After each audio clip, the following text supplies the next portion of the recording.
नमस्कार मित्रों, युवा से आज साधु युवा संस्कृत स्पेस के इस YouTube चैनल पर मैं विमलेश आप सभी का हार्दिक स्वागत करता हूं, अभिनंदन करता हूं और उम्मीद करता हूं आप सभी लोग स्वस्थ होंगे और आप लोगों की तैयारी एकदम सुचारू रूप से सुव्यवस्थित रूप से चल रही होगी। ठीक है, तो आज हम एक नए टॉपिक के साथ आपसे चर्चा करेंगे और आज जिस विषय को लेकर के हम चर्चा करने वाले हैं उस विषय का नाम है स्त्री प्रत्यय। तो स्त्री प्रत्यय से जुड़ी हुई जो जितनी भी महत्वपूर्ण चीज़ें हैं उस पर हम लोग चर्चा करेंगे कि वो क्या है, कैसे है, उसमें कैसे किस स्थिति में प्रत्यय लगते हैं, कैसे वहाँ से क्वेश्चंस आते हैं। ठीक है, आपको क्या ध्यान रखने हैं, तो इन सब विषयों को लेकर के हम आज बात करने वाले हैं। ठीक है, तो देखिए स्त्री प्रत्यय पर हम लोग बात करते हैं। तो स्त्री प्रत्यय है क्या? देखिए स्त्री प्रत्यय वो है कि जो प्रत्यय, ठीक है, जो प्रत्यय स्त्रीत्व का बोधन कराते हैं, स्त्रीत्व का ज्ञान कराते हैं, स्त्री का हमको स्त्रीलिंग का ज्ञान कराते हैं, उसे हम स्त्री प्रत्यय के नाम से जानते हैं। सामान्य अर्थ आपका स्त्री प्रत्यय का जो अर्थ होता है यही होता है।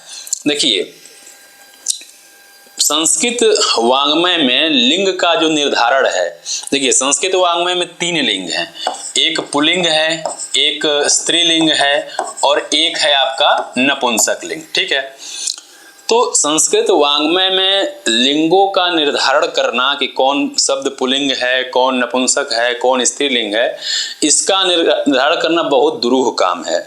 मतलब बहुत आसान काम नहीं है, अन्य भाषाओं की तरह बहुत कठिन कार्य है।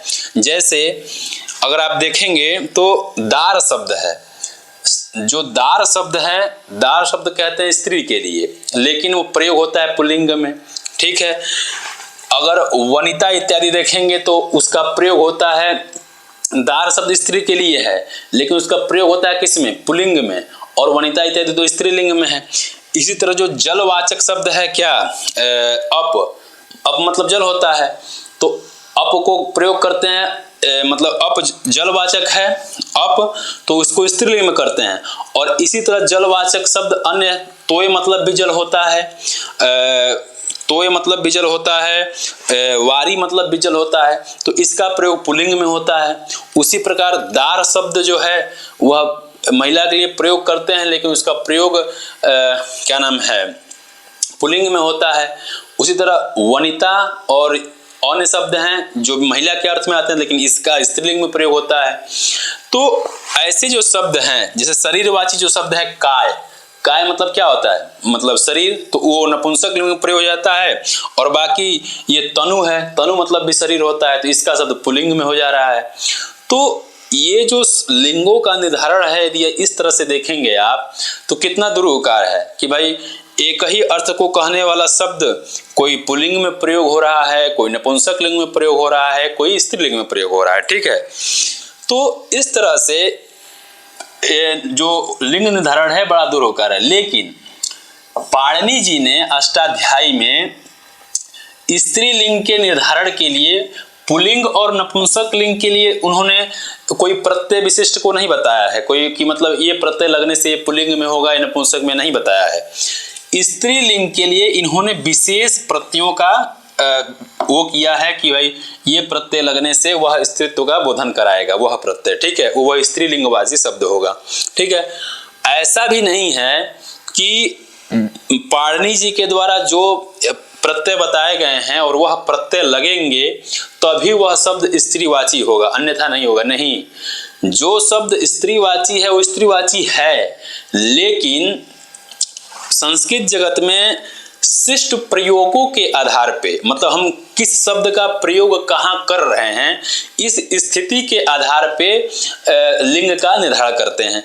तो उस शिष्ट प्रयोग जहां हम करते हैं तो किस शब्द का प्रयोग कहाँ कर रहे हैं, किस स्थिति में करते हैं, तो उन्हीं सब शब्दों में किस स्थिति में शब्द का प्रयोग कर रहे हैं तो वहां पे कौन सा प्रत्यय लगेगा और वहां पे उस शब्द को हम स्त्रीवाची कहेंगे कि नहीं कहेंगे। तो इन्हीं सब चीजों को बताने के लिए पाणिनि ने कुछ प्रत्ययों का विधान किया। ठीक है। तो इसीलिए उन्होंने, लेकिन ये साफ बता देते हैं आपको कि ऐसा बिल्कुल नहीं है कि जिनके जो पाणिनि जी ने जो प्रत्यय बताए हैं वो प्रत्यय जो लगेंगे वही शब्द स्त्रीवाची होंगे, अन्यथा अन्य स्त्रीवाची नहीं होंगे, ऐसा नहीं है। जो स्त्रीलिंगवाची शब्द हैं वो स्त्रीवाची हैं, लेकिन कुछ शब्द ऐसे होंगे जो प्रयोगों के आधार पे, किसी कंडीशन के आधार पे उनका हम प्रयोग स्त्रीलिंग में करेंगे, ठीक है। और ऐसे शब्दों का जब हम प्रयोग करेंगे तो उनमें कौन से प्रत्यय होंगे, क्यों? क्योंकि ऐसा नियम है कि भाई केवल हम प्रकृति का प्रयोग नहीं करते हैं, केवल हम प्रत्यय का प्रयोग नहीं करते हैं, प्रकृति और प्रत्यय जहां मिलते हैं उसका हम भाषा के रूप में क्या करते हैं, प्रयोग करते हैं, ठीक है। क्यों? क्योंकि प्रत्यय ही अर्थ का बोधन कराता है, ठीक है। तो कहाँ, मान लीजिए कोई शब्द होगा जो हम ऐसे कंडीशन में प्रयोग कर रहे हैं जहां स्त्री की आवश्यकता होगी, तो वो प्रत्यय उसको एक अलग ही क्राइटेरिया में बांध दिए कि ये प्रत्यय स्त्रीलिंग में ही आएंगे। यदि ये प्रत्यय लग रहे हैं इस शब्द से या इस प्रातिपदिक से तो वो क्या होगा, स्त्रीवाची ही होगा, ठीक है। तो अभी तक बस इन शॉर्ट बात करें तो हम ये बताए कि स्त्री प्रत्यय किसे कहते हैं, ठीक है। और जो संस्कृत वाङ्मय में जो 3 लिंगों का निर्धारण है उसमें से स्त्री के लिए, स्त्रीवाची के लिए विशेष प्रत्ययों का विधान किए हैं, ठीक है। क्यों? क्योंकि इस भाषा में लिंगों का निर्धारण करना बहुत कठिन कार्य है, ठीक है। शिष्ट प्रयोगों के आधार पे क्या होता है, लिंगों का निर्धारण किया जाता है और उन्हीं के लिए लिंग संबंधी कुछ सूत्रों का उन्होंने निर्माण किया, इसीलिए कुछ व्यवस्था बताई। तो क्या व्यवस्था थी, कैसे थी, उस पर हम लोग थोड़ा चर्चा करेंगे। लेकिन चर्चा करने से पहले एक चीज और देख लेते हैं कि कोई भी प्रत्यय जब होता है वो प्रातिपदिक से होता है। किससे होता है? प्रातिपदिक से होता है। मतलब प्रातिपदिक से स्त्रीलिंग प्रत्यय किए जाते हैं। और प्रातिपदिक आप जानते ही हैं कि प्रातिपदिक एक संज्ञा है जो अर्थ, मतलब कोई भी ऐसा शब्द हो जो एक अर्थ को दे रहा हो, उसका कोई मतलब हो, मतलब उसको हम प्रयोग कर रहे हैं व्यवहार में या किसी विचार में, उस शब्द का हम प्रयोग कर रहे हैं और शब्द के प्रयोग करने के बाद उसका कुछ मतलब निकल रहा है। जैसे मान लीजिए धन शब्द है, धन शब्द का कोई अर्थ है, ठीक है भाई, धन मतलब रुपया, तो मतलब इस शब्द का प्रयोग कर रहे हैं तो इसका कोई ना कोई मतलब है, तो ये क्या है, प्रातिपदिक है। लेकिन अगर धन में देखें तो कितने हैं, 4 अक्षर हैं, ध है, ध में अ है, न है, न में अ है। अब इसको आप अलग अलग प्रयोग करेंगे तो इसका कुछ मतलब रहेगा? बिल्कुल नहीं रहेगा भाई। इसका क्या अर्थ होगा? कुछ अर्थ नहीं होगा। तो जिसका कुछ अर्थ हो ऐसे शब्दों की क्या होती है, प्रातिपदिक संज्ञा होती है। और ऐसे ही प्रातिपदिकों से प्रत्यय होते हैं और उन्हीं प्रातिपदिकों से जो प्रत्यय होंगे वो किस प्रत्यय को, किस लिंग, मतलब किस प्रत्यय को जो अभी विशेष स्त्रीवाची शब्द स्त्रीलिंग का निर्धारण कर रहे हैं तो स्त्री प्रत्यय को बताएंगे। तो कहने का मतलब ये है कि प्रातिपदिकों से ही स्त्री प्रत्यय होते हैं, ठीक है। लेकिन एक चीज ये यहाँ पे शंका आ जाती है कि प्रातिपदिक जो जहां पे संज्ञा करते हैं वह कहता है कि धातु को छोड़ करके और जिसके अंत में प्रत्यय हो उसको छोड़ करके ऐसे अर्थवान शब्दों की प्रातिपदिक संज्ञा होती है। तो एक बात बताइए, आप कह रहे हैं कि प्रातिपदिकों से प्रत्यय होते हैं, ठीक है। तो प्रातिपदिकों से जब प्रत्यय हो जाएंगे और जिसके अंत में सुप लगता है, तिंग लगता है, उसी की पद संज्ञा होती है। और अपदम न प्रयुंजित, बिना पद के हम किसी शब्द का प्रयोग नहीं कर सकते हैं, भाषा के तौर पे उसका व्यवहार नहीं कर सकते हैं। तो बताइए, तो प्रातिपदिक से जब प्रत्यय आ जाएंगे तो उसका हम प्रयोग कैसे करेंगे? क्योंकि भाई उसकी जब प्रातिपदिक संज्ञा होगी नहीं तो सुप इत्यादि जो नियम है कि सुप और तिंग जिसके अंत में होते हैं वही पद कहलाता है। तो भाई जब उसकी प्रातिपदिक संज्ञा होगी नहीं तो सुप आएगा कैसे? तो कह रहे हैं कि एक नियम है कि प्रातिपदिक ग्रहणे लिंग विशिष्टस्यापि ग्रहणम, यदि किसी प्रातिपदिक के ग्रहण में लिंग विशिष्ट प्रत्ययों का भी ग्रहण होता है। जैसे मान लीजिए कोई प्रत्यय लग रहा हो और वह प्रत्यय किसी लिंग विशिष्ट का बोधन करा रहा हो, अर्थात मान लीजिए कि अगर टाप प्रत्यय है, टाप प्रत्यय यदि लग करके स्त्री का बोध करा रहा है, स्त्रीलिंग का बोध करा रहा है, तो ऐसे का प्रातिपदिक के ही समान उस मतलब प्रातिपदिक ही उसको कहेंगे, मतलब उसका भी निर्धारण प्रातिपदिक में ही हो जाएगा। ठीक है, तो इसीलिए एक अलग सूत्र बनाया कि ज्ञाप प्रातिपदिकात। ठीक है, ज्ञाप प्रातिपदिकात सु इत्यादि प्रत्यय आते हैं, लेकिन प्रातिपदिक के ग्रहण में लिंग विशिष्ट शब्दों का भी ग्रहण क्या होता है, हो जाता है।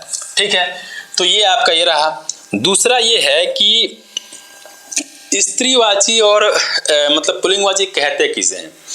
तो स्त्री शब्द कहने के लिए या किस शब्द को हम स्त्री कहेंगे या किस अवस्था को स्त्री कहेंगे, अलग अलग आचार्यों के अपने अपने मंतव्य हैं। ठीक है, तो उसमें जो कैयट हैं वो कहते हैं कि जो गुण होते हैं सत्व रज तम, ये जो 3 गुण होते हैं, वो कहते हैं कि सत्व रज तम जहां पे तिरोभाव हो जाते हैं, ठीक है, मतलब उनका मतलब एक तरह से कहें उनका ह्रास हो जाता है, मतलब जिसमें सत्व रज तम क्या होता है कि ह्रास हो जाता है, सत्व रज तम जिसमें गुण नहीं होते हैं, ऐसे किसी व्यक्ति के लिए या कुछ कहने के लिए हम प्रयोग करते हैं, शब्द का प्रयोग करते हैं, तो उसको स्त्रीलिंग में कहेंगे।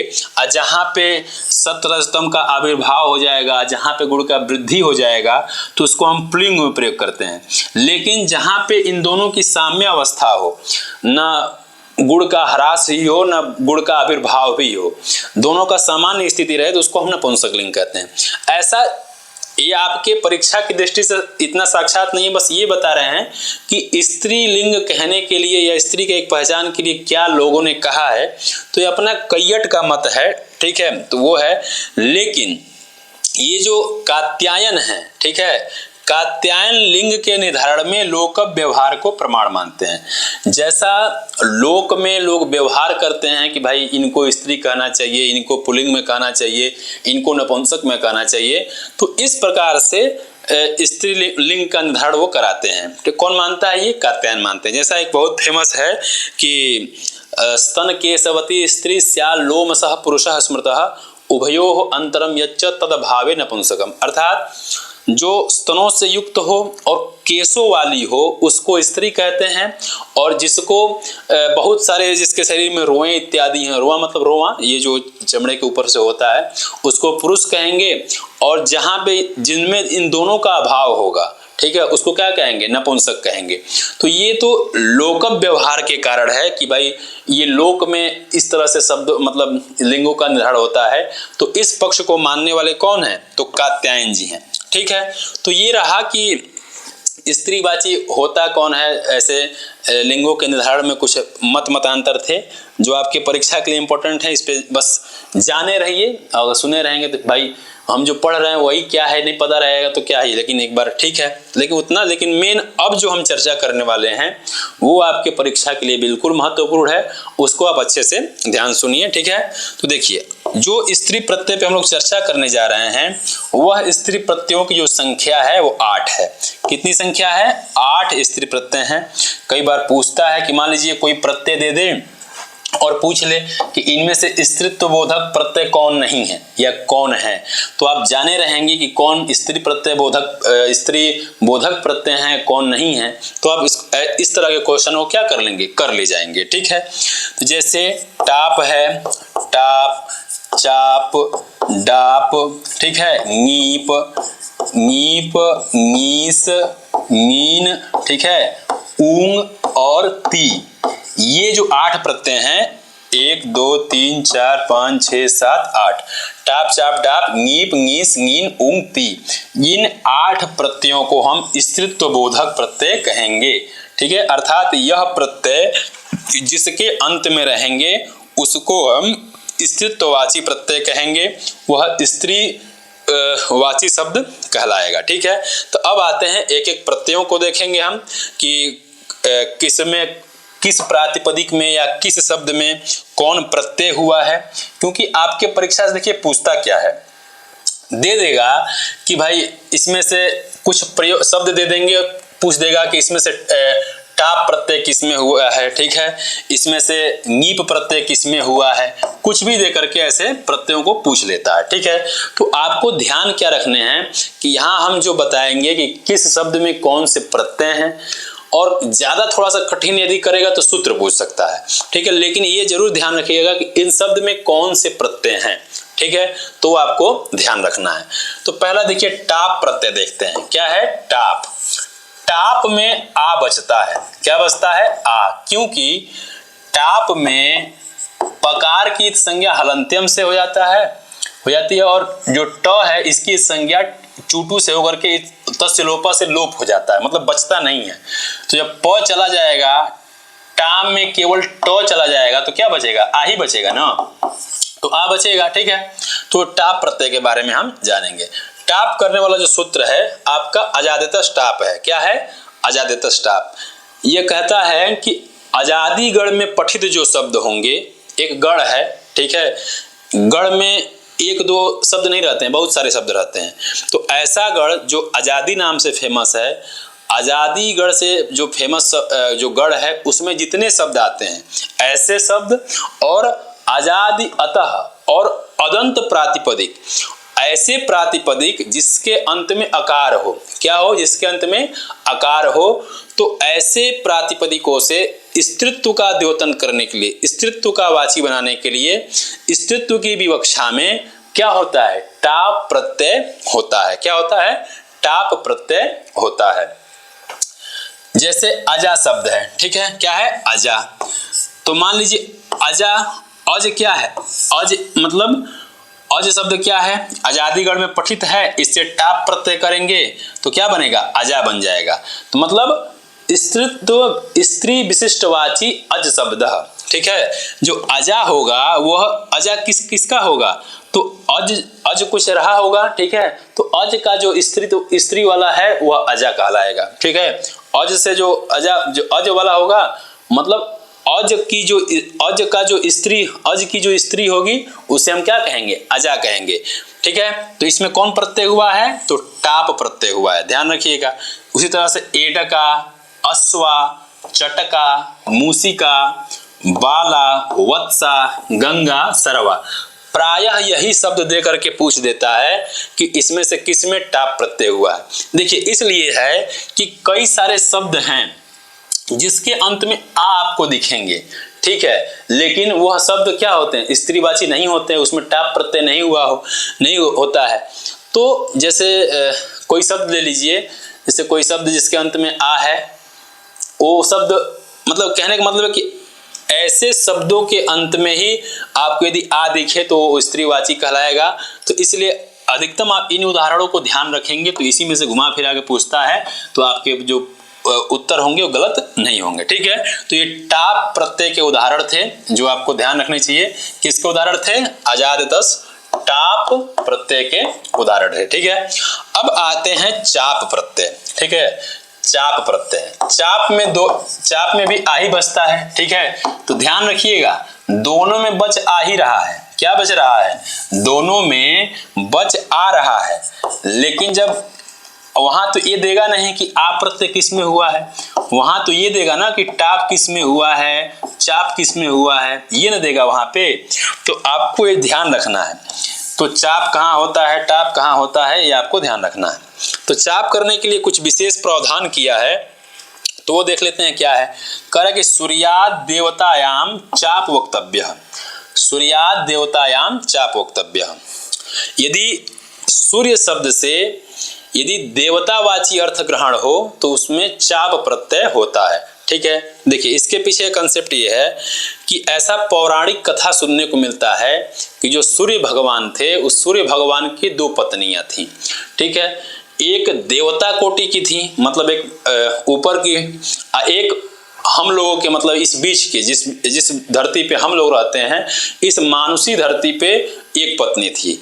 मतलब कहने का मतलब कि वो बहुत ठीक ठाक, मतलब एक ऐसे थे कि मान लीजिए कोई दिल्ली रह रहा है तो दिल्ली अपना परिवार बसा के रह रहा है, और कोई गांव रह रहा है, मतलब दिल्ली रह रहा है तो दिल्ली में भी उसका परिवार है, और जब गांव जाता है तो गांव में भी अपना परिवार है। किसी परिवार को एक दूसरे से मिलने नहीं देते हैं, ठीक है। तो उसी पर सूर्य भगवान थे। तो ऐसी कथा मिलती कि जब वो ऊपर रहते थे तो उनकी पत्नी वहाँ पे अलग रहती थी, वहाँ अपना घर द्वार देखती थी, और जब नीचे आते थे तो नीचे का सिस्टम अलग बना रखे थे।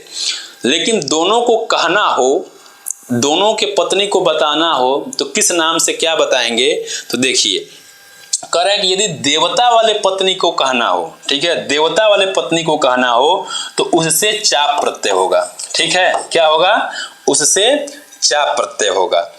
तो जब चाप प्रत्यय होगा तो सूर्य से स्त्री क्या बनेगा, सूर्या बनेगा, क्या बनेगा, सूर्या। लेकिन ऐसा करना हो कि क्या कहते हैं, सूर्य से स्त्री मानुषी सूरी।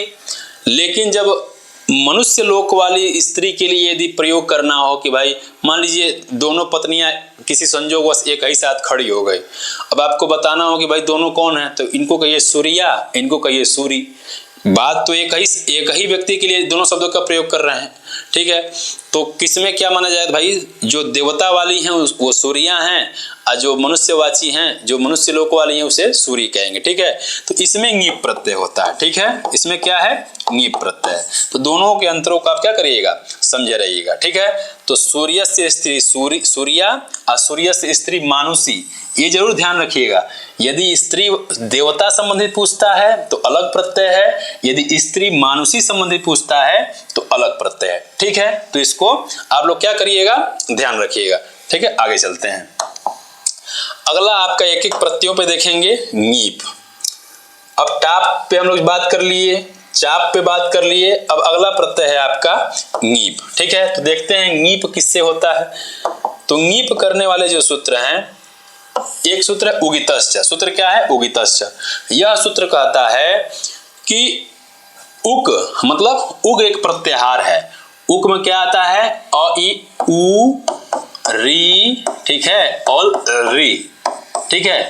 इन वर्णों का जहां पे इत संज्ञा हुआ हो, क्या हुआ हो, इत संज्ञा। इत संज्ञा क्या होता है, इत संज्ञा एक संज्ञा है कि मतलब इत संज्ञा करने के बाद होता है कि उसका लोप हो जाता है। तो ये बात समझिए कि जिन शब्दों में मतलब जहां पे उगंत प्रातिपदिक हो, जिस प्रातिपदिक में इन तीन वर्णों की इत संज्ञा हुई हो, उससे क्या होता है, ङीप प्रत्यय होता है। जैसे अलग अलग उदाहरण दिया, भवती, भवंती, पचंती और दिव्यंती, ठीक है। अब देखिए भवती शब्द है, भवती, तो भा धातु से डवतु प्रत्यय होता है एक, ठीक है। आप ये मत जानिए कैसे होता है, क्या होता है, बस यहाँ ये जानिए कि इसमें कैसे किस आधार पे किस सूत्र से कौन सा प्रत्यय हुआ है। तो डवतु प्रत्यय है, डवतु में अवत बचता है, क्या बचता है, अवत बचता है। तो जो डवतु में जो उ है, ठीक है, डवतु में जो उ है इसकी इत संज्ञा होती है, लोप हो जाता है। और उक प्रत्याहार में देखिए उ आ रहा है, ठीक है। जब उ आ रहा है तो भवत, भा धातु से डवतु प्रत्यय करके भवत बनता है। शब्द क्या रहता है, भवत। कौन सा प्रातिपदिक रहता है, भवत। तो अब यह भवत जो प्रातिपदिक है, तो इसमें उ की इत संज्ञा हुई थी ना अभी। तो जब उ की इत संज्ञा हुई है अर्थात उक प्रातिपदिक यह कहलाएगा, मतलब उक प्रत्याहार में उ आता है, उ की संज्ञा हुई है, तो ये क्या कहलाएगा, उदंत प्रातिपदिक क्या होगा, ये कहलाएगा, ठीक है। तो ये उक की संज्ञा हुई है, ऐसे उगंत प्रातिपदिक कहने से इसमें क्या प्रत्यय हो जाएगा, ङीप प्रत्यय हो जाएगा। क्या होगा, ङीप प्रत्यय। तो इसलिए क्या बन जाएगा, भवती। इसी तरह भवंती, भवंती में क्या है कि भवंती में भू धातु से जो सत्ता अर्थ में है उससे सत्री प्रत्यय होता है, ठीक है। सत्री में बचता है अत, क्या बचता है, अत। इसमें जो री है, री की इत संज्ञा होती है, ठीक है, री की इत संज्ञा होती है, इसलिए उक में री आता है, इसलिए इसको क्या कहते हैं, ये भी उगंत है, ठीक है। जब उगंत है तो भवत शब्द से नुम का इत्यादि आगम हो जा, भू, देखिए वो कैसे प्रक्रिया अलग है, आपको यहाँ जो ध्यान रखना है वो विशेष ध्यान रखिए कि भू धातु से सत्री प्रत्यय है और सत्री में जो रिकार है वो इदंत है, मतलब उग की मतलब वो इत संज्ञक है, ठीक है। तो इसलिए जो इत संज्ञक है तो इत संज्ञक मानने के कारण भवंती में भी क्या हो जाएगा, ङीप प्रत्यय हो जाएगा, तो भवंती बनेगा। इसी तरह पचंती भी है, इसी तरह दिव्यंती भी है, ठीक है। तो भवती, भवंती, पचंती और दिव्यंती, इनमें उगितश्च सूत्र से ङीप प्रत्यय हुआ है, ठीक है। तो इसको आप लोग ध्यान रखिएगा, ठीक है। कई बार एग्जाम में पसंती या भवंती इत्यादि प्रयोग काफी बार पूछा गया है, ठीक है, तो इसको ध्यान रखिएगा। अगला सूत्र है टिड ढाणे द्वय सज दधनय मात्रस तयप ठक ठय कै क्वर्प। ठीक है, ये अलग अलग कुछ प्रत्यय दिए हैं, ठीक है। ये सूत्र कहता है कि जहां पे टकार की संज्ञा हुई हो, ठीक है, जहां पे ढ प्रत्यय हुआ हो, जहां पे अण प्रत्यय हुआ हो, अय प्रत्यय हो, द्वैसज प्रत्यय हो, दधनय प्रत्यय हो, मात्रच प्रत्यय हो, तयप ठक ठय कै क्वर्प, ये प्रत्यय जिसके अंत में हो, ठीक है, उन प्रत्यय ये प्रत्यय जिसके अंत में हो ऐसे प्रातिपदिक से स्त्रीत्व की विवक्षा में क्या होता है, ङीप प्रत्यय होता है। जैसे देखिए कुरुचरी शब्द है, क्या है, कुरुचरी।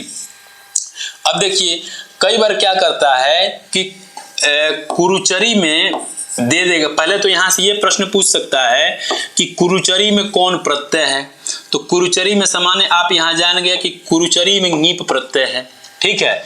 अब यहां ये पूछ दे कि कुरुचरी में ङीप प्रत्यय है, इतना प्रश्न पूछ दे, लेकिन प्रश्न के स्थान पे ये रखे कि कुरुचरी में ङीप प्रत्यय है, तो क्या मान करके कुरुचरी में ङीप प्रत्यय हुआ है, ठीक है, क्या मान के कुरुचरी में ङीप प्रत्यय हुआ है। तो सूत्र देखिए, सूत्र क्या है, टिट ढाणे द्वय सजना है, तो सूत्र कंडीशन कर रहा है कि जहां पे टित हो, मतलब टकार की संज्ञा हुई हो, तो ऐसे शब्दों से भी प्रातिपदिक, ऐसे शब्दों से भी स्त्रीत्व की विवक्षा में ङीप प्रत्यय होता है। तो जो कुरुचरी है, कुरुसु चरिति इति कुरुचरः बनता है, क्या बनता है, कुरुसु मतलब जो कुरु देश में जाता है, ठीक है, उसको क्या कहते हैं, कुरुचर कहते हैं, ठीक है।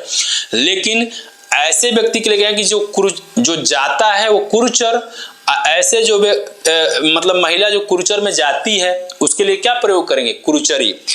तो कुरुसु चरति मतलब एक सूत्र है चरेष्ट, यहाँ चरेष्ट से ट प्रत्यय होकर के कुरुचर शब्द बनता है, क्या बनता है, कुरुचर शब्द।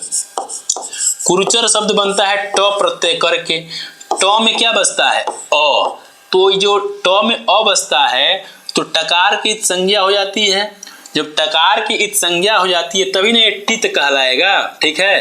तो अ क्या होगा, टित होगा। जब टित है तो टित, ये सूत्र कह भी रहा है कि टित प्रत्यय जिसके अंत में हो उससे स्त्रीत्व की विवक्षा में क्या हो जाएगा, क्या हो जाएगा, ङीप प्रत्यय हो जाएगा। तो कुरुचर में ट प्रत्यय हुआ है जो टित है, इसलिए इसमें क्या हो जाएगा, ङीप प्रत्यय होकर के कुरुचरी बन जाएगा।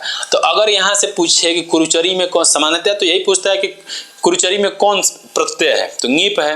अगर बाई चांस थोड़ा सा पेपर का लेवल बढ़ाना हो तो पूछ सकता है कि कुरुचरी में क्या मान करके ङीप प्रत्यय हुआ है, ठीक है। तो क्या मान के हुआ है, तो टित मान करके हुआ है, ठीक है। इसी तरह आगे है आपका नदी शब्द, क्या है, नदी। तो नदी नदट शब्द है, क्या है, नदट शब्द। तो नदट शब्द ही है, तो नदट शब्द में नद बचता है, ठीक है, नद।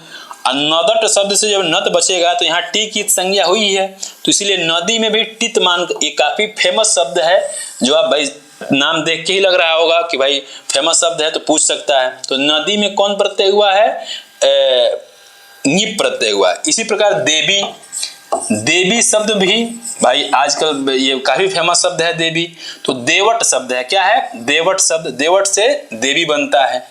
तो इस प्रकार से कुरुचरी, ठीक है, क्या, कुरुचरी और नदी और देवी, ठीक है, ये शब्द इसमें क्या है, ङीप प्रत्यय है, लेकिन क्या मान करके, टित मान करके इसमें ङीप प्रत्यय हुआ है, ठीक है। आगे ऐन्द्री है, ऐन्द्री में अण प्रत्यय मान करके ङीप हुआ है। औत्सी में उत्सादिभ्यो अय से अय प्रत्यय मान करके ङीप हुआ है, क्या मान कर ङीप हुआ है, अय प्रत्यय मान करके ङीप हुआ है। और इसके बाद देखिए जिसके अंत में द्वैसज प्रत्यय दिखे, क्या दिखे, द्वैसज दिख जाए, दधनय दिख जाए, मात्रच दिख जाए, तयप दिख जाए, वह जिसके अंत में हो, यदि उसका स्त्रीत्व बोधक शब्द का प्रयोग करना हो तो उसमें ङीप का प्रयोग होता है, मतलब उसमें ङीप प्रत्यय होते हैं, ठीक है। आक्षिकी है तो इसमें ठक प्रत्यय हुआ, ये ठक का उदाहरण है। लावड़की है, ये ठाय का उदाहरण है। ध्यान रखिएगा ठक ठै दोनों में एक अवर्ण का अंतर है। आक्षिकी किसका उदाहरण है? तो ठग का।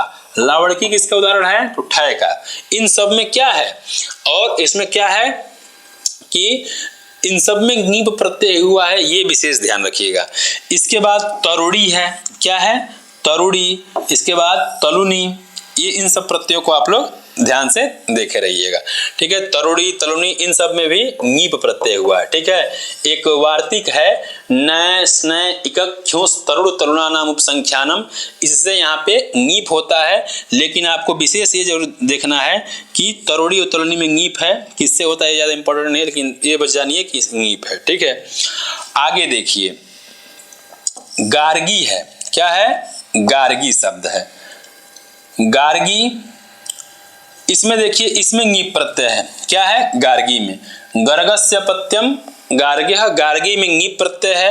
ययस्य सूत्र क्या है? देखिए, गर्गस्य पत्यम गार्ग्यः, ठीक है। गर्गस्य पत्यम गार्ग्यः।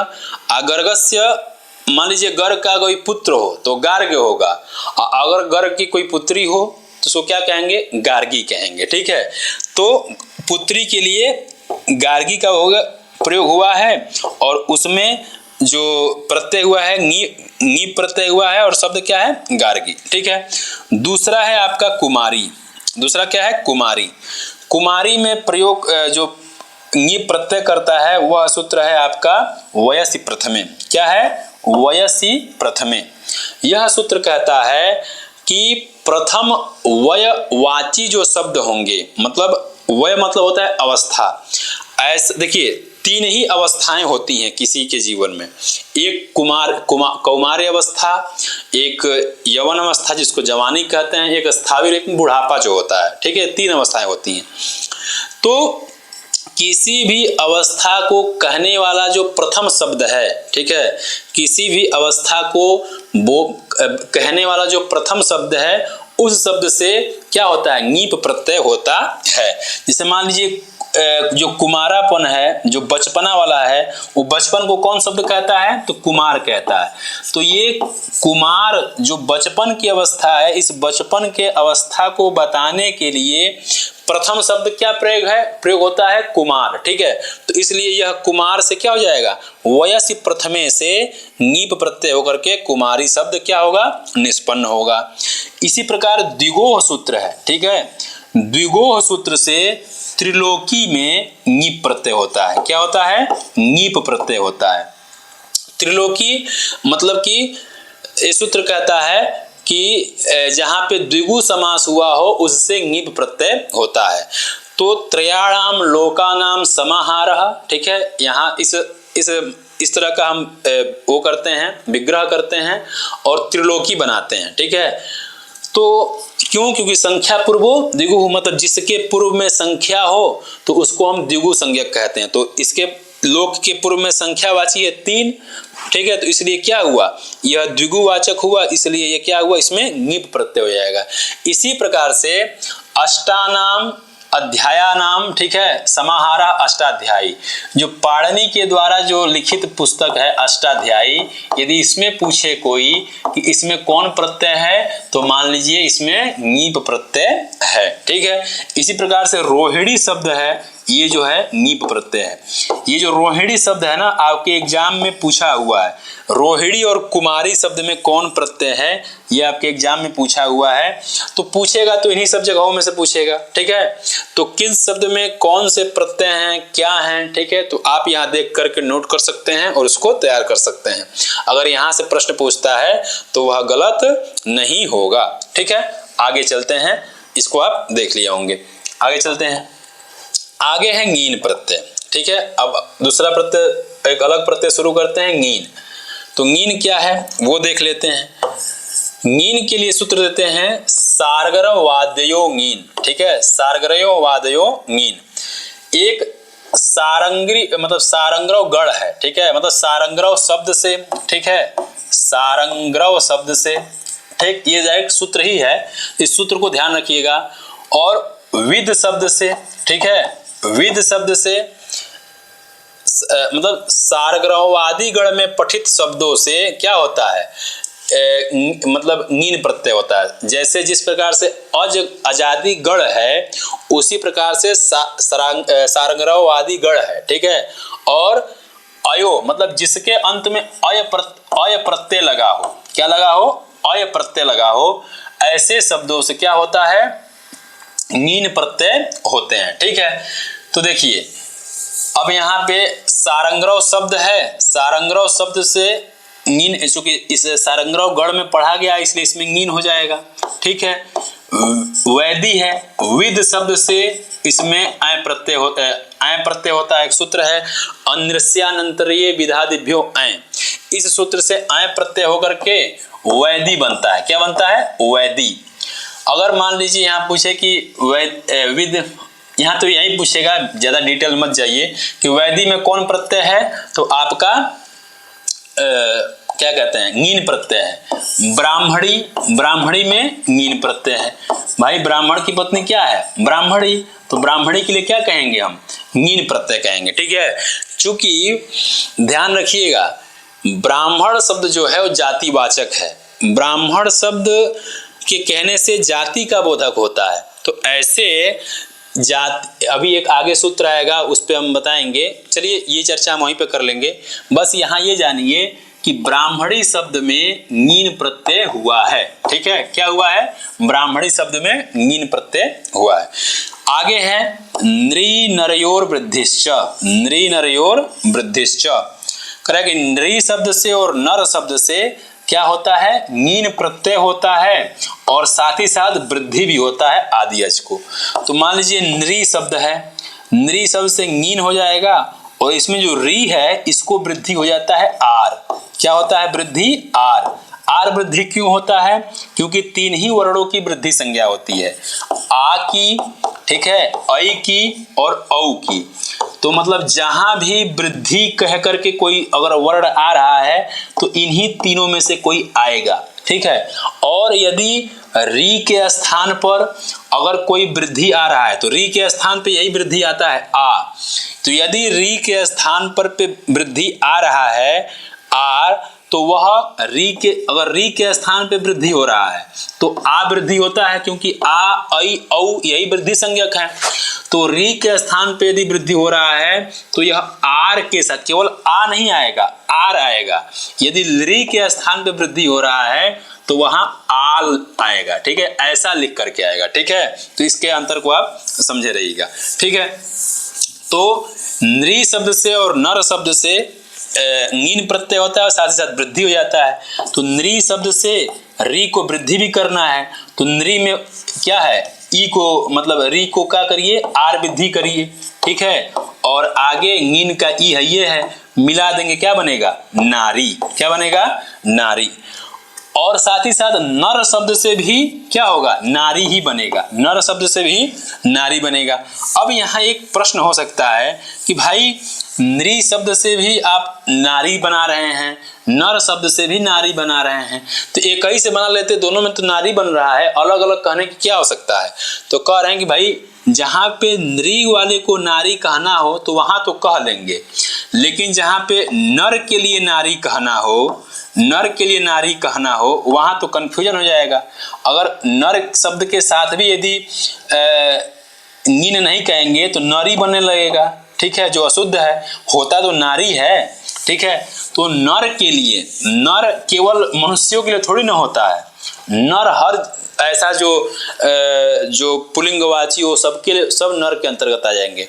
तो उन ऐसे सभी के लिए यदि नारी प्रयोग करना हो तो बन ही नहीं पाएगा। इसलिए कंफ्यूजन दूर कर दिए कि नृ से भी नारी बनता है और नर से भी नारी बनता है, अशुद्ध प्रयोग न हो, इसलिए नारी, नृ और नर से नारी बनता है, ठीक है। आगे ये तो ङीन है, आगे एक और प्रत्यय बताए जो 8 प्रत्यय होते हैं, टाप, चाप, डाप, ङीप, ङीस, ङीन, ठीक है, और उंग और ती। तो देखिए युवती है, अब एक ती भी एक स्त्री प्रत्यय है, क्या है, ती क्या है, स्त्री प्रत्यय है। तो युनस्ती सूत्र है, कहता है कि युवन शब्द से ती प्रत्यय होता है, युवन शब्द से ती प्रत्यय होगा तो युवती ही बनता है, क्या बनता है, युवती। तो युवती एक इनकी छोटी सी एक युवती है, मतलब पुत्री है, ऐसा लोग क्या करते हैं, प्रयोग कर लेते हैं। तो युवती इसलिए कि युवती में जो ती लगा है वह स्त्रीवाची है, इसलिए युवती को हम स्त्री के साथ स्त्रीलिंग मतलब स्त्री के अर्थ में क्या करते हैं, इसका हम प्रयोग करते हैं। तो ये शब्दों में क्या हुआ है, ङीन प्रत्यय हुआ है, युवती में ती प्रत्यय हुआ है। ठीक है, इसको आप देख करके स्पष्ट रूप से ध्यान रखेंगे। आगे चलते हैं, ऊंग प्रत्यय। ठीक है, क्या है, ऊंग प्रत्यय। कह रहा है कि उदंत ऊंग उतः, ऊंग उतः मतलब उदंत प्रातिपदिक से क्या होता है, ऊंग प्रत्यय भी एक अलग स्त्रीवाची प्रत्यय है। तो इसको देख लेते हैं, ऊंग प्रत्यय के कौन कौन से उदाहरण है। तो कह रहा है सूत्र है ऊंग उतः मतलब उदंत प्रातिपदिक से ऊंग प्रत्यय होता है। कुरु शब्द है, क्या है, कुरु शब्द है। तो कुरु में उ अंत में है, इसलिए ऊंग प्रत्यय हो जाएगा। तो क्या बनेगा, कुरूह बनेगा। ठीक है, दीर्घ इकार हो जाएगा। ठीक है, ध्यान रखिएगा, कुरूह। इसी तरह पंगोश्च, करे पंगु शब्द से भी ऊंग प्रत्यय कहना चाहिए। तो पंगु शब्द ये रहा, ऐसे जब स्त्रीलिंग में ऊंग प्रत्यय कर देंगे तो ये पंगु बन जाएगा। ठीक है, इसमें क्या है, ऊंग प्रत्यय है। इसके बाद कह रहा है कि उरुत्तर पदार्थ औपम्ये, उरु उत्तर पदार्थ औपम्ये। कह रहा है कि यदि उरु शब्द क्या हो, उत्तर पद में हो और उसके पूर्व में कोई उपमानवाची शब्द हो तो उससे ऊंग प्रत्यय होता है। क्या होता है, ऊंग शब्द ऊंग प्रत्यय होता है। क्या कंडीशन रखा कि कुरु शब्द क्या हो, उत्तर में हो, उत्तर मतलब बाद में हो, इसके पहले इसका कोई उपमानवाची शब्द है, शब्द हो, तो दोनों को मिला करके उससे क्या होता है, क्या होता है, उरु शब्द उत्तर में हो और उसके पहले कोई उपमानवाची शब्द हो तो उससे ऊंग प्रत्यय होता है। तो दिया कि करभ उरुह। ठीक है, करभौ इव उरुह यस्य सह मतलब करभ के समान जांघें हैं जिसकी। ठीक है, तो करभ कहते किसे हैं, देखिए ये जो हाथ है ना, ये हाथ का जो स्थिति यहाँ तक, इसको पहुंचा कहते हैं। क्या कहते हैं, पहुंचा। नहीं, लोग आम व्यवहार भाषा में बोलते हैं कि भाई इसको तो उंगली पकड़ा रहे थे, सीधे पहुंचे पकड़ रहा था, मतलब इसको हम रास्ता बता रहे थे तो रास्ता नहीं सुन रहा है, कह रहा है कि रास्ता मत बताइए, हमको वहां तक छोड़ के आइए, तो लोग नहीं बोल देते हैं। तो करभ होता है, एक ऐसे रखेंगे ना तो ये पहुंचा है, और ये जो स्थिति है, ठीक है, ये जो देख रहे हैं ना, ये जो स्थिति है इसको करभ कहते हैं। इसी के समान करभ होता है हाथियों के। तो कह कि करभ के समान उरु है जिसका, ऐसी जो स्त्री। ठीक है, ऐसी जो स्त्री जिसका मतलब उरु क्या हो, ऐसे हो। ठीक है, क्या हो, ऐसे हो। जिस प्रकार से अंगूठे को अंदर कर लीजिए, हाथ ऐसे करिए, मतलब जांघें थोड़ी सी चौड़ी हो, नीचे से ऐसे हो। ठीक है, तो इस प्रकार से जो उरु है, तो करभ क्या है, उपमानवाची है। उपमा किसकी दे रहे हैं, उरु की। तो वह उरु कैसी है, करभ के समान है। तो उपमान किसे कहते हैं, तो जिससे जिसकी तुलना की जाती है उसे उपमान कहते हैं। तो उरु की तुलना किससे कर रहे हैं, करभ से। ठीक है, और उरु क्या है, उपमेय है। ठीक है, उपमा है। तो उपमा और उपमान और उपमेय में अंतर है कि नहीं, करभ क्या है, उपमान है, और इस करभ के बाद उरु शब्द है। ठीक है, तो इसलिए इस उरु शब्द से क्या हो जाएगा, ऊंग प्रत्यय हो जाएगा। तो ऊंग प्रत्यय क्या होकर क्या बनेगा, करभ और उरु। क्या होगा, करभ और उरु, और भकारोत्तरवर्ती अकार और उरु का उकार मिलकर क्या हो जाएगा, गुण हो जाएगा। तो बन जाएगा आपका करभोरुः। क्या बनेगा, करभोरुः। आगे सूत्र है कि संहित सफ लक्षण वामादेश। कह रहे हैं कि भैया ऐसा यदि उरु शब्द उत्तर पद में हो और ऐसा कोई उपमानवाची हो तो वहां ऊंग प्रत्यय हो जाएगा। ठीक है, लेकिन कुछ शब्द ऐसे हैं वह उपमानवाची हो भी नहीं, केवल वह शब्द उरु के पहले हो तो भी उससे ऊंग प्रत्यय हो जाता है। तो ऐसे कौन कौन से शब्द हैं, तो कह रहे हैं कि संहित शब्द तो संहितोरुः बन जाएगा, सफ शब्द तो सफोरुः बन जाएगा, लक्षण शब्द तो लक्षणोरुः बन जाएगा, वाम शब्द तो वामोरुः बन जाएगा। ठीक है, तो इस प्रकार से ये ऊंग प्रत्यय के क्या हैं, उदाहरण हैं। ठीक है, जो आप यहाँ पे देख सकते हैं। ठीक है, आगे चलते हैं। आगे है आपका ङीस प्रत्यय। क्या है, ङीस। अब इसके उदाहरणों को देख लेते हैं। अब देखिए इसमें थोड़ा सा इसको अच्छे से समझ लीजिए। ये क्या है, देखिए ङीस प्रत्यय के उदाहरण को ङीस करने का जो पहला सूत्र दे रहे हैं, सिद्ध गौरादिभ्यश्च। ठीक है, सूत्र क्या कहता है कि जहां पे ए वाले सकार की इत संज्ञा हुई हो, क्या हुई हो, इत संज्ञा हुई हो, ठीक है, और गौरादिगण में जो पठित शब्द हो, गौरादिगण में जो पठित शब्द हो और सकार की जहां पे इत संज्ञा हुई हो, ऐसे शब्दों से स्त्रीत्व की विवक्षा में ङीस प्रत्यय होता है। क्या होता है, ङीस प्रत्यय होता है। ठीक है, तो नर्तकी शब्द है, ठीक है, नर्तकी शब्द ये काफी आप लोग सुने होंगे कि भाई नर्तकी है, तो भाई इतना आप इसको देख चुके हैं कि नाम सुनते ही आपको ध्यान आ गया कि भाई नर्तकी स्त्रीलिंग में होगा। लेकिन ये बनता कैसे है, ये देख लीजिए। सूत्र कह रहा है कि सकार की संज्ञा हुई हो, गौरादिगण में पठित हो, तो नृत्य गात्र विक्षेपे धातु है। क्या है, नृत्य गात्र विक्षेपे।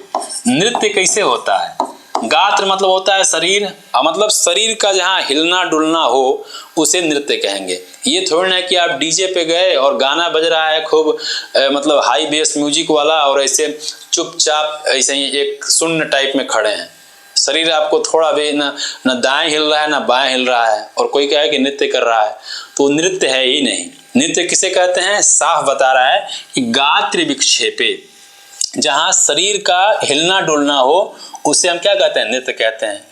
तो यह कार्य यदि कोई लड़का कर रहा हो तो उसके लिए अलग शब्द का प्रयोग है, ठीक है, वो नर्तक है। और यदि कोई लड़की कर रही है तो उसे क्या कहेंगे, नर्तकी कहेंगे। क्या कहेंगे, नर्तकी कहेंगे। तो नृत्य गात्र विक्षेपे धातु से एक सूत्र है शिल्पिनी सून। क्या है, शिल्पिनी सून, उससे सून प्रत्यय होता है, सून प्रत्यय। तो सून में उ बचता है, ठीक है, और यहाँ देखिए ये स है, तो इस स की संज्ञा होती है, न की संज्ञा होती है, उ बचता है।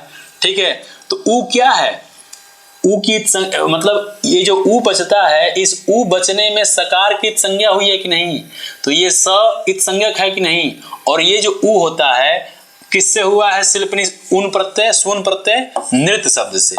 जब नृत्य शब्द से हुआ है तो शिल्पनी सून से ऊन प्रत्यय होकर के उ अक इत्यादि होकर नर्तक बनता है। क्या बनता है, नर्तक।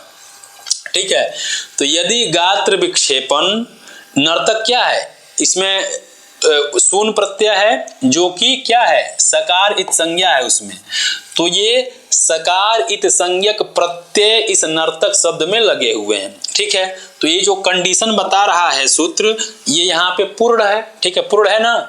तो यदि गात्र विक्षेपण लड़का कर रहा है तो उसके लिए नर्तक, यदि कोई लड़की कर रही है तो इससे स्त्रीत्व की विवक्षा में क्या कर देंगे, ङीस प्रत्यय कर देंगे, तो क्या बन जाएगा, नर्तकी। कौन प्रत्यय होगा, तो ङीस प्रत्यय होगा, ध्यान रखिएगा। तो नर्तकी में कौन प्रत्यय है, ङीस प्रत्यय। क्यों, क्योंकि इसमें सकार की इत संज्ञा हुई है। ठीक है, गौरी में ङीस प्रत्यय है, अनडूही में ङीस प्रत्यय है और अनडवाही में भी ङीस प्रत्यय है। ठीक है, आगे एक और सूत्र दे रहा है, उसको देख लीजिए, इसको अच्छे से ध्यान रखिएगा। कह रहा है कि इंद्र, वरुण, भव, सर्व, रुद्र, मृड, हिमारण्य, यव, यवन, मातुल, आचार्याणाम, आनुक और ङीश्च। देखिए ये जो शब्द बताए हैं अभी तक, कौन कौन शब्द, तो देखिए यहाँ पे आपको बताते हैं। ये जिन शब्दों की चर्चा किए हैं वो शब्द है, कह रहा है, जैसे मान लीजिए इंद्र शब्द है। ठीक है, कह रहा है कि ऐसे शब्दों से स्त्रीत्व की विवक्षा में क्या होता है, ङीस प्रत्यय होता है और साथ ही साथ आनुक का आगम भी होता है। क्या होता है, आनुक का आगम। आगम देखिए, आनुक है आगम, दो शब्द व्याकरण शास्त्र में काफी प्रयोग में आते हैं, एक आगम, एक आदेश। जो आगम होता है वह मित्रवत होता है, जो आदेश होता है वो शत्रुवत होता है। तो मतलब मित्रवत मतलब कि भाई वो आएगा तो वो बातें सुनेगा, परेशान नहीं करेगा कि भाई हम यहाँ बैठ जाएं, तो कहेगा कि ठीक है यहाँ थोड़ा बगल में हम हट जा रहे हैं तुम बैठ जाओ, मतलब अपनों बैठेगा साथ साथ उसको भी बैठाएगा, दोनों को साथ में। लेकिन कोई आकर व्यक्ति कहे उठ जाओ, हम यहाँ बैठेंगे, तो वो आदेश दे रहा है भाई वो बैठेगा तो अकेले कुर्सी बैठेगा, उनको हटा करके। तो आनुक यदि जिसको हम आगम कह करके यदि उसका हम प्रयोग कर रहे हैं तो वह जहां भी आएगा, जिसके स्थान पर आएगा वह स्थानीय भी बना रहेगा और उसके अगल बगल आकर के बैठेगा। लेकिन यदि आदेश कह करके उसका प्रयोग कर रहे हैं तो वह जिसके स्थान पे आ रहा है उसको हटा करके क्या होगा, वह आकर के बैठेगा। जैसे यहाँ देखिए आनुक क्या है, आगम है। तो इंद्र शब्द से स्त्रीत्व की विवक्षा, मान लीजिए इंद्र हैं, इंद्र की मेहरारू को कहना हो तो उनको क्या कहेंगे, इंद्राणी कहेंगे। तो इंद्राणी कहने के लिए आनुक का, चूंकि देखिए नीप प्रत्यय है, क्या है, नीस प्रत्यय भी होता है इससे, और आनुक का आगम भी होता है। तो एक नियम और भी जान लीजिए भाई। अब आप कैसे जानेंगे कि ये कहाँ बैठेगा, इधर बैठेगा कि इधर बैठेगा। एक नियम है, परिभाषा है, आद्यंतौ टकितौ। कहता है कि यदि कोई आगम या आदेश, आगम यदि टित कह करके हो रहा है, मतलब उस आगम में यदि टकार की संज्ञा हुई हो तो जिसको हो रहा है, ठीक है, जिसको हो रहा है उसके आदि में होगा। यदि टित होकर के हो रहा है, मतलब टित उसमें टकार की संज्ञा हुई हो तब वह आगम कहा जा रहा हो तो वह उस जिसको हो रहा है उसके आदि में बैठेगा। यदि ककार की संज्ञा हुई, मतलब कौआ क वाला, मतलब कबूतर वाला क का यदि संज्ञा हुआ हो, ये कह करके यदि वह आगम हो रहा है तो जिसको हो रहा है उसके अंत में बैठेगा। जैसे इंद्र शब्द है, ठीक है, क्या है, इंद्र शब्द है। तो इंद्र शब्द से नीस प्रत्यय होता है, ठीक है, और साथ ही साथ ये सूत्र कह रहा है, इतना बड़ा सूत्र है यहां से लेकर के यहां तक। तो इंद्र शब्द से नीस प्रत्यय भी होता है, साथ साथ आनुक का आगम भी कर रहा है। तो आनुक आगम किसको हो रहा है, इंद्र को। तो आनुक में ककार क्या है, इत संज्ञक है, यानी ये कित है। तो कित है तो जिसको हो रहा है उसके अंत में बैठेगा। तो किसको हो रहा है, तो इंद्र को हो रहा है, तो इंद्र को अंतिम में, इंद्र के अंत में बैठेगा। और आनुक में बचता है केवल आन, क्या बचता है, आन। यदि यही मान लीजिए आनुक आनुट रहता, यहाँ टकार की संज्ञा होती तो इंद्र के पहले बैठता। तो एक एक वर्णों की महत्ता है, इसलिए व्याकरण में कहा जाता है कि अर्धमात्रा लाघवेन वैयाकरणा पुत्रोत्सव मन्यन्ते। मतलब वैयाकरण में अगर आधे मात्रा का भी लाभ हो जाता है तो इस प्रकार से उत्सव मनाते हैं जैसे लगता है कि पुत्र रत्न या पुत्री रत्न की प्राप्ति हुई हो। जिस प्रकार से पुत्र की प्राप्ति होने या पुत्री रत्न प्राप्ति होने पर किसी का मतलब खुशी का कोई ठिकाना नहीं रहता है, उसी प्रकार वैयाकरणों को भी खुशी का ठिकाना नहीं रहता है। तो ये मत समझिए कि अगर एक शब्द भी, एक वर्ण भी प्रयोग हुआ है तो उसका कुछ न कुछ मतलब है, जैसा आपको यहाँ क और ट के रूप में दिख ही रहा होगा, ठीक है। तो आनुक का आगम हो जाएगा, तो आनुक में आन बचता है तो और नीस में ई बचेगा, ठीक है, क्या बचेगा, ईस। तो नौ कोड़ा हो जाता है तो क्या बनेगा, इंद्राणी, क्या बनेगा, इंद्राणी, ठीक है। तो इंद्र की मेहरारू का क्या नाम होगा, इंद्राणी। इसी प्रकार से वरुण की मेहरारू का नाम वरुणानी, ठीक है। सब में नीस होगा, अशास्त आनुक लगाते रहिए। भव को भवानी, क्या कहेंगे, भव को भवानी, सर्व को सर्वाणी, ठीक है, सर्व को सर्वाणी, रुद्र को रुद्रानी, ठीक है, रुद्राणी। आगे क्या है, मृडानी। ये शब्द इस सभी में नीस प्रत्यय हुआ है। आगे है मृड, हो गया हिमारण्योर महत्वे। देखिए हिम है और अरण्य है, छोटे, देखिए हिम और अरण्य शब्द से यदि नीस होगा तो किस अर्थ में होता है, तो एक वार्तिक देते हैं हिमारण्योर महत्वे। यदि बड़ा अर्थ होगा, यदि मतलब छोटे से पर्वत, मतलब छोटा सा बर्फ का गोला हो और उसके मतलब स्थित्व के बोधक में बोलना हो तो नहीं, बहुत बड़े विशाल हिमालय के मेहरारू को बोलना हो तो उसको हिमानी बोलेंगे, ठीक है। तो हिमानी होगा। अरण्य मतलब होता है वन, अरण्य मतलब क्या होता है, वन। यदि छोटे वन को कहेंगे तो वहां पे अरण्यानी नहीं होगा, किसी विशाल वन के लिए यदि मतलब प्रयोग करना हो तो वहां पे अरण्यानी लिखेंगे, ठीक है। इसी प्रकार से अरण्य, यवानी, क्या होता है, यवानी, मतलब जहां यव एक मतलब यव का प्रयोग दोष अर्थ में करना हो तो वहां पे हम प्रयोग करते हैं यवानी। क्या करते हैं? यवानी, यवानी। इन सभी में इंग्लिश प्रत्यय हुआ। आगे यवनानी। यवन मतलब होता है, जानते हैं क्या? यवना लिप्याम। यदि यवन का अर्थ होता है लिपि अर्थ में। यवन शब्द से लिपि अर्थ में ही स्त्रीवाची होने पर या स्त्रीत्व की विवक्षा में ङीस प्रत्यय होता है। तो लिपि किसे कहते हैं? तो अक्षरों के विन्यास की विशिष्ट शैली को क्या कहते हैं? लिपि कहते हैं। जैसे ब्राह्मी लिपि है, यवनी लिपि है, ठीक है, यवनानी लिपि है। तो ऐसे लिपियों के लिए प्रयोग करना हो तो यवनानी होता है, ठीक है। तो इस प्रकार से इन सभी शब्दों में जो क्या होता है, ये ङीस प्रत्यय होते हैं, ठीक है। आगे कुछ विशेष प्रावधान है उसको देख लेते हैं। कर कि आचार्यात् अणत्वम च, ठीक है। आचार्य शब्द से क्या होता है? आचार्य शब्द से ङीस प्रत्यय होता है, ठीक है, और आनुक का आगम होता है। लेकिन इसमें जो न है, इस न को ड़ नहीं होता है। क्या होता है? न को ड़ नहीं होता है। तो क्या बन जाएगा? आचार्यानी। क्या बनेगा? आचार्यानी। तो देखिए एक चीज और यहाँ पे आपको बता दें कि मान लीजिए कि कोई बहुत विद्वान पंडित हैं, ठीक है, बहुत विद्वान आचार्य हैं, और मान लीजिए उन जो विद्वान आचार्य हैं वो संस्कृत से पढ़ी हैं, ठीक है। किससे पढ़ी हैं? संस्कृत से पढ़ी हैं। तो उनको क्या कहा? मान लीजिए वो संस्कृत से पढ़ी हैं तो वो और उनकी जो नहीं, देखिए आचार्य जो हैं वो किससे पढ़े हैं? संस्कृत से पढ़े हैं, वो संस्कृत के विद्वान हैं। उनकी जो मेहरारू हैं, जो वाइफ हैं, वो दूसरे मतलब विषय की विद्वान हैं। या फिर यदि हम जिसको आचार्य कहते हैं उनकी मेहरारू क्या हुई? फिर आचार्यानी हुई। मतलब कोई ऐसे समझिए कि कोई व्यक्ति है जिसको हम आचार्य कह रहे हैं, तो भाई यदि उनकी औरत हैं, उनकी वाइफ हैं, तो उनका प्रयोग करना हो तो आचार्यानी कहेंगे। क्या कहेंगे? आचार्यानी। लेकिन ये जरूरी थोड़ी ना है कि भाई केवल वही आचार्यानी, भाई वही तो केवल एक महिला है नहीं, अन्य सारी भी महिलाएं हैं। हो सकता है कि वो विवाह से पहले वो मतलब क्या नाम है, बहुत विद्वान हो गई हो, बहुत ज़्यादा ज्ञान उनको प्राप्त हो गया हो, तो भाई उनको उनके लिए क्या कहेंगे?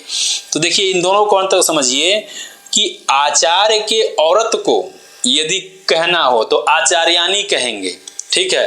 लेकिन कोई सिंगल महिला हो और किसी विषय में बहुत बड़ी जानकारी रखती है, बहुत बड़ी मतलब विदुषी है, बहुत बड़ी व्याख्यात्री है, मतलब अपने व्यक्तिगत तौर पे अपने ज्ञान के कारण जानी जा रही है, न कि उनके जो पतिदेव हैं वो ज्ञानी हैं, आचार्य हैं, इसलिए आचार्यानी कही जा रही। नहीं, यदि वो अपने दम पर, अपने व्यक्तिगत क्षमता पर मतलब अपने मेहनत पर वो अपने आप को एक विदुषी के रूप में, एक व्याख्यात्री के रूप में प्रस्तुत की है, तो उसके लिए आचार्य शब्द का प्रयोग किया जाता है। किसके लिए?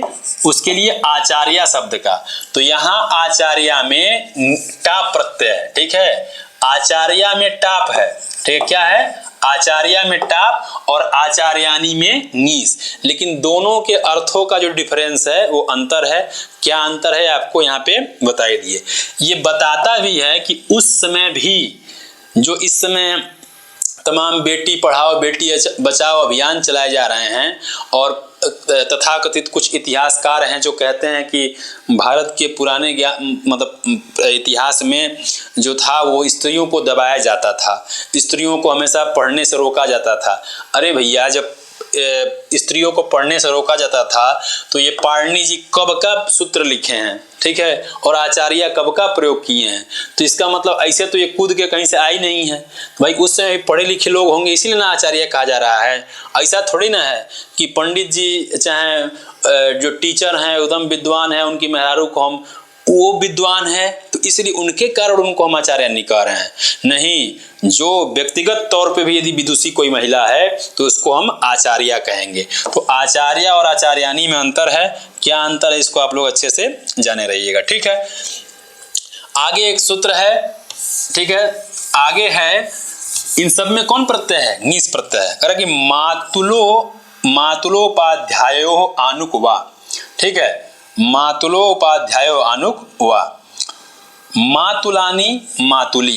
कह रहा कि मातुल शब्द से, मातुल मतलब मामा, और उपाध्याय शब्द से, ठीक है, उपाध्याय शब्द से, विकल्प से, विकल्प मतलब होता है एक बार होगा एक बार नहीं होगा, तो कह रहा है कि विकल्प से ङीस प्रत्यय तो नित्य होगा, वो होगा ही होगा, लेकिन आनुक प्रत्यय, जो आनुक का आगम हो रहा है वह आगम विकल्प से होगा। तो मान लीजिए जब एक बार आनुक के साथ ङीस होगा तो मातुलानी बनेगा, एक बार केवल ङीस होगा तो मातुली बनेगा। इसी प्रकार से उपाध्यायानी में अगर आनुक के साथ ङीस आएगा तो उपाध्यायानी बनेगा, नहीं तो उपाध्यायी बनेगा, ठीक है। तो ये रहा। एक है इतो मनुष्य जाते हैं, इतो मनुष्य जाते हैं, तो ऐसे मतलब मनुष्यवाची शब्दों से भी, मतलब मनुष्यवाची शब्दों से जिसके अंत में ई हो उससे क्या होता है? ङीस प्रत्यय होता है। जैसे मान लीजिए दक्ष के पुत्र, दक्षस्य पत्यम दाक्षी, ठीक है, दक्ष की पुत्री दाक्षी, इस प्रकार से कहना हो तो दाक्षी, दाक्षी में क्या प्रत्यय है? ङीस प्रत्यय है। किस सूत्र से? इतो मनुष्य जाते हैं, ठीक है, तो इसमें दाक्षी प्रत्यय है, ठीक है। तो इन सब शब्दों में कौन प्रत्यय हैं, कैसे हैं, उम्मीद करते हैं आप लोग समझ गए होंगे। यदि आपको इन सभी कहीं से भी यदि किसी भी प्रकार की समस्या आ रही हो समझने में, ठीक है, तो आप बिल्कुल कमेंट बॉक्स में पूछिए, आपको उत्तर दिया जाएगा, ठीक है, उसकी चिंता मत करें, आप अच्छे से ध्यान जरूर रखें। तो ङीस प्रत्यय ही पढ़ रहे हैं, ङीस में और एक विशेष कुछ और है तो उसको देख लेते हैं। अगला सूत्र है जाते हैं, जाते रस्त्री विषयाद योपधात, ये भी ङीस प्रत्यय करता है। कौन प्रत्यय करता है? ङीस प्रत्यय। तो देखिए ङीस प्रत्यय करता है तो ये कहता है कि जातिवाचक शब्दों से, क्या? जातिवाचक शब्दों से और अस्त्री, मतलब जो शब्द नित्य स्त्रीलिंगवाची न हो, ठीक है, नित्य स्त्रीलिंगवाची मतलब कुछ शब्द ऐसे होते हैं जिन शब्दों का प्रयोग हम तीनों लिंगों में करते हैं। जैसे मान लीजिए तट शब्द है, यह स्त्रीलिंग में भी प्रयोग होता है, पुल्लिंग में भी प्रयोग होता है और नपुंसक लिंग में भी प्रयोग होता है। तटः तटी तटम, ठीक है। तो यहाँ क्या करना है कि जातिवाचक शब्द हो और क्या हो? अस्त्री विषयाद, नित्य स्त्रीलिंग वाची शब्द न हो, ठीक है, नित्य स्त्रीलिंग वाची शब्द न हो। ऐसा नहीं कि किसी मतलब उसका मतलब ऐसा शब्द ना होना चाहिए कि उसका मतलब हम स्त्रीलिंग में ही प्रयोग करते हैं, ऐसा शब्द नहीं होना चाहिए, वह तीनों लिंगों में चले, ठीक है। अयोपधात, और यकार उपधा में न हो, ठीक है, यकार उपधा में न हो तो उससे ङीस प्रत्यय होता है, ठीक है। उपधा क्या है? नया शब्द है तो उपधा जान लेते हैं। एक सूत्र है अलो अंत्यात उपधा, अंत्य अल के पूर्व वर्ण की उपधा संज्ञा होती है। देखिए अल प्रत्याहार में अयुड़ के अ से लेकर के हल के ल तक जाता है, मतलब जो 14 माहेश्वर सूत्र हैं उसमें लगभग सभी वर्ण जो हैं, अक्षर जो हैं आ जाते हैं। इसका मतलब कि जितने स्वर वर्ण हैं, जितने हल वर्ण हैं वो सभी आ जाते हैं, ठीक है।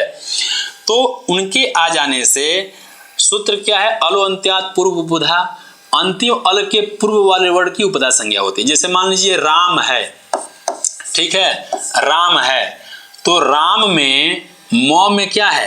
अ है, म में क्या है? अ है, और म है, तो अंतिम अल क्या है? यहाँ पे अ है। इसके पूर्व वाला वर्ण क्या है? केवल म है, ठीक है। तो इसको क्या, इसकी क्या हो जाएगी? उपधा संज्ञा हो जाएगी। तो वहीं पे जहां पे उपधा में य हो, ठीक है, और जातिवाचक हो और नित्य स्त्रीलिंगवाची न हो लेकिन उपधा में यकार हो तो उसको क्या हो जाएगा? वहां भी क्या कहते हैं? ङीस नहीं होगा, लेकिन उपधा में यकार भी नहीं होना चाहिए तभी ङीस करेगा, ठीक है। तो इसे कहते हैं उपधा संज्ञक, ठीक है। और उपधा क्या होता है आप समझ गए होंगे, ठीक है। तो ये कहा, तो तटी, देखिए तो ये जातिवाचक कहा। तो व्याकरण शास्त्र में जाति के लिए अलग विधान किया गया है। जो लोकव व्यवहार में जो जाति कहने से, कास्ट कहने से जो हम समझ रहे हैं, जो सुन करके ऐसा लग रहा है, व्याकरण शास्त्र में जाति शब्द एक पारिभाषिक शब्द है। इस जाति के लिए कुछ विशेष नियम बताए गए हैं। ये जो लोक में, व्यवहार में हम जो जाति कह के प्रयोग करते हैं वह जाति नहीं है, इसके लिए अलग है। 3 कारण बताए जातिवाचक शब्दों के लिए। क्या कहते हैं कि आकृति ग्रहणा जाति है, जिसका ग्रहण, ठीक है, मतलब आकृति से पहचाने जाने वाली को हम क्या कहते हैं? जाति कहते हैं। जैसे मान लीजिए मतलब एक मुर्गा है, ठीक है, मुर्गा हो, सूअर हो, ठीक है, इनकी जो आकृति है, ये आकृति को देख करके जान जाते हैं कि भाई, इस मान लीजिए मुर्गा की जैसी ढांचा होती है, ठीक है, ऐसे अवयव संस्थान, मतलब मुर्गा के सभी अवयवों को देख करके कि भाई इन सभी अवयवों को मिलकर के ये मुर्गा है, तो इस तरह के ढांचा विशेष को या अवयव विशेष को देखेंगे तो आप कहीं भी देखेंगे तो उसको आप मुर्गा ही कहेंगे, ठीक है। तो इससे भी हम क्या, और यहाँ जो पहचानने का जो हमारा वो है, जो ध्येय है, वो क्या है? आकृति है। मतलब आकृति के कारण हम पहचान रहे हैं, ठीक है। तो हम सबको वो कहते हैं। जैसे मान लीजिए तट है, तट क्या है? तट किसी विशेष जल प्रदेशस्थ, जल प्रदेश होता है, मतलब जल का कोई किनारा, उसको क्या कहते हैं? तट कहते हैं।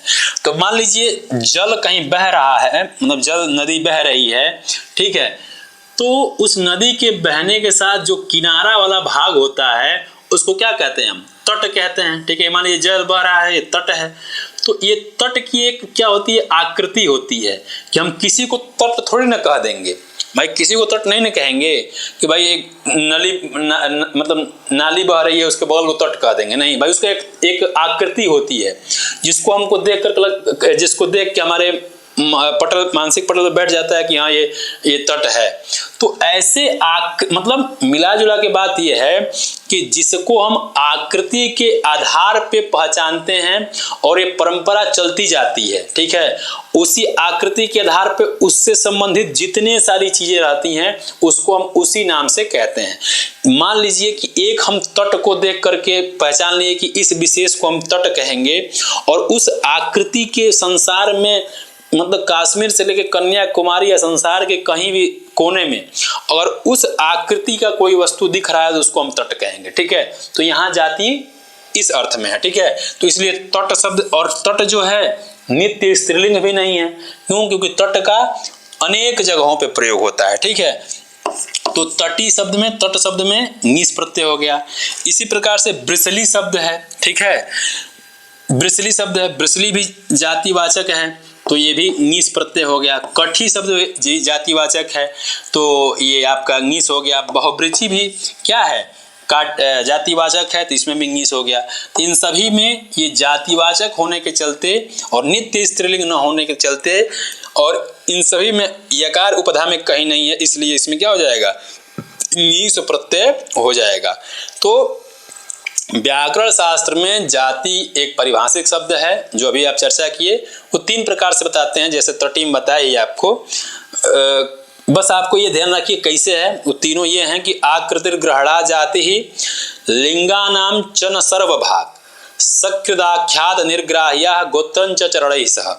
मतलब कि एक के कहने से, मतलब एक के कहने से उनसे संबंध, एक व्यक्ति में एक शब्द के कह देने से बाकी अन्य व्यक्तियों का ज्ञान हमको उसी से पता चल जाता है, और वह शब्द अनेक लिंगों में ग्रहण न हो, वह भी जातिवाचक होता है। जैसे ब्रिसल शब्द है, ठीक है, क्या है? ब्रिसल शब्द है। तो ब्रिसल शब्द से मान लीजिए ब्राह्मण शब्द है, ठीक है, तो ब्राह्मण शब्द के, ये मान लीजिए किसी को बता दिए कि ये फलाने ब्राह्मण हैं, ठीक है।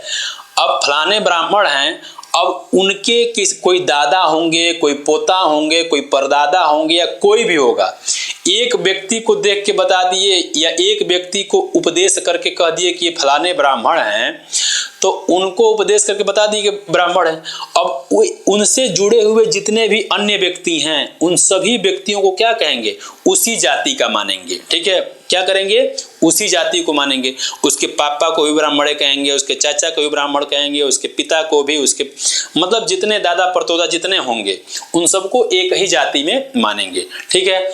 और तीसरा एक होता है कि चरण के आधार पे जाति कहते हैं। जैसे मान लीजिए कि कठी है, ठीक है, गोत्रंच चरण ही सा, मतलब कि कठ शाखा में उक्त जो मंत्र हैं उसको पढ़ने वाली स्त्री क्या होती है, कठी होती है, ठीक है। और बहुवृची या बहुत से ऋचाओं को पढ़ने वाली जो स्त्री होती है वो बहुवृची होती है, ठीक है। तो मिला जुला करके इन शॉर्ट बात यह है कि व्याकरण शास्त्र में जो क्या कहते हैं जाति है वो पारिभाषिक शब्द है। यहाँ जाति की जो पहचान है वो अलग स्थिति में है, जैसे आपको बताया उसके आधार पे आप देख सकते हैं। और जाति के पहचान की उन्होंने 3 विधियां बताई हैं। कितनी विधियां, 3 विधियां, ठीक है। तो इसलिए तटी, ब्रसली, कठी और बहुवृची में क्या है आपका यहाँ पे ङीस प्रत्यय हो जाता है। एक चीज और ङीस प्रत्यय में जो काफी फेमस उदाहरण है वो भी बता देते हैं। देखिए एक सूत्र है आपका पुंयोगादाख्यायाम, क्या है, पुंयोगादाख्यायाम, ठीक है, ये सूत्र है पुंयोगादाख्यायाम। ये सूत्र कहता है कि पुरुष से संबंधित किसी पुरुष से संबंधित यदि किसी पुरुष से संबंधित स्त्री को उसी के नाम से यदि कहना हो तो उस शब्द से स्त्रीत्व की विवक्षा में ङीस प्रत्यय होता है। जैसे किसी का मान लीजिए नाम है गोप, ठीक है, क्या नाम है, गोप नाम है। अगर किसी का नाम गोप है, ठीक है, और गोप की कोई मेहरारू हैं, क्या है, गोप की कोई मेहरारू हैं, तो ये जो गोप की मेहरारू हैं फलाने, इन गोप के मेहरारू किससे संबंधित, इसी पुरुष से संबंधित है। तो गोप के मेहरारू जो गोप से संबंधित हैं तो इनको क्या कहेंगे, इन्हीं के मेहरारू को, इन्हीं के वाइफ को, इन्हीं के पत्नी को क्या कहेंगे, गोपी कहेंगे। क्यों, क्योंकि गोपस से स्त्री गोपी, तो इससे भी क्या होता है, ङीस प्रत्यय होता है। तो गोपी में ङीस प्रत्यय है। या इन शॉर्ट ये समझिए कि कोई भी मान लीजिए कि नहीं होता है, आमतौर पे भाषा में लोग कहते हैं कि ये फलाने के मेहरारू हैं, ठीक है, आप फलानमा बो, ऐसे लोग कह देते हैं। मतलब इन शॉर्ट ये है कि पुरुष से संबंध रखने वाली जो महिला है, जैसे मान लीजिए कोई लड़का हो, ठीक है, और उसी के कोई गर्लफ्रेंड हो, तो उस गर्लफ्रेंड का नाम नहीं पता है, ठीक है, लेकिन उसी के नाम को स्त्रीलिंग में प्रयोग करके बोला जाएगा तो भाई कह देगा कि इसका मतलब कि इसी के गर्लफ्रेंड या इसी के वाइफ के बारे में बात कर रहे हैं, ठीक है। तो इस तरह से पुरुष के संबंध से जो जिस नाम का प्रयोग यदि उसी के नाम से संबंध बना करके स्त्रीलिंग में प्रयोग करें तो उससे ङीस प्रत्यय होता है, ठीक है। तो मान लीजिए यहाँ गोप है, ठीक है, गोप, और गोप की जो गर्लफ्रेंड उसी को कहने के लिए गोपी कह देंगे, ठीक है। नाम चूंकि गोप ही है और इसी से संबंधित है ये गर्लफ्रेंड, तो इसको हम चूंकि इसका नाम नहीं जानते हैं लेकिन इसी को कहना है तो हम गोपी कह देंगे, ठीक है। तो ऐसे शब्दों से भी ङीस प्रत्यय होता है, ठीक है। तो इस प्रकार से हम लोगों ने जितने भी जो अलग अलग क्या बताए, मतलब जो अलग अलग जो स्त्री प्रत्यय जो 8 होते हैं, उन जितने जो हमारे परीक्षा के दृष्टि जितने भी प्रयोग थे जो प्रायः पूछे जाते हैं, उन सभी विषयों पर हम लोगों ने विधिवत चर्चा किया। किसमें कौन से प्रत्यय हैं, कैसे हैं, इन सभी विषयों पर चर्चा करके आज का वीडियो यहीं संपन्न होता है। तो इन सभी जगहों में से यदि आपको कहीं भी किसी भी तरह की परेशानी होती है तो प्लीज़ आप कमेंट बॉक्स में पूछिए। कोई भी तरह की परेशानी मत रखिए ताकि जो भी कन्फ्यूजन हो यहीं दूर हो जाए तो अच्छी बात है। अगर बाद में रखेंगे तो भाई आपके लिए घाटा है, ठीक है। तो आज की वीडियो में बस इतना ही। तब तक के लिए आप सभी को नमस्कार। युवा स्यात् साधु युवा।